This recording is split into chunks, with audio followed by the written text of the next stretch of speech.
छोटा सा दरिया किनारे गांव था, जहां मिट्टी के घर और सुनहरी शाम की नर्म रोशनी हर चीज को पुरसुकून बना देती थी।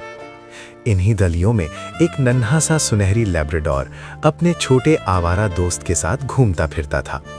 दोनों भूखे जरूर थे, मगर एक दूसरे का साथ उन्हें हिम्मत देता था। एक दिन वो खाने की तलाश में एक ठेले के पास गए, मगर लोगों ने उन्हें डांटकर भगा दिया। वो खामोशी से पीछे हट गए। आंखों में उदासी थी, मगर दिल में अब भी साथ होने का सुकून मौजूद था। शाम ढलते ढलते अचानक आसमान पर सियाह बादल छा गए। हवा तेज हो गई, दरिया का पानी बढ़ने लगा और फिर बारिश शुरू हो गई।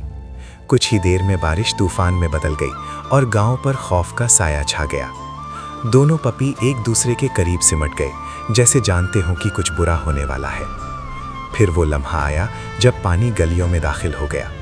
तेज बहाव, टूटे हुए घर और बहता हुआ सामान हर तरफ दिखाई दे रहा था। नन्हा लैब्राडोर तैरने की कोशिश कर रहा था, जबकि उसका दोस्त उससे लिपटा हुआ था। पानी का जोर बहुत था, मगर वो एक दूसरे को छोड़ने के बजाय साथ रहने की कोशिश करते रहे। आखिरकार वो दोनों बहते हुए एक लकड़ी के तख्ते तक पहुंच गए और उस पर सवार होकर पानी के साथ बहते रहे।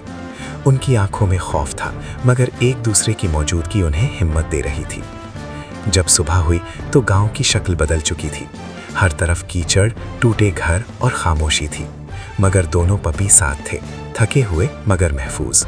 वो आहिस्ता आहिस्ता गलियों में चलते रहे, एक दूसरे के करीब, जैसे यही उनकी सबसे बड़ी ताकत हो।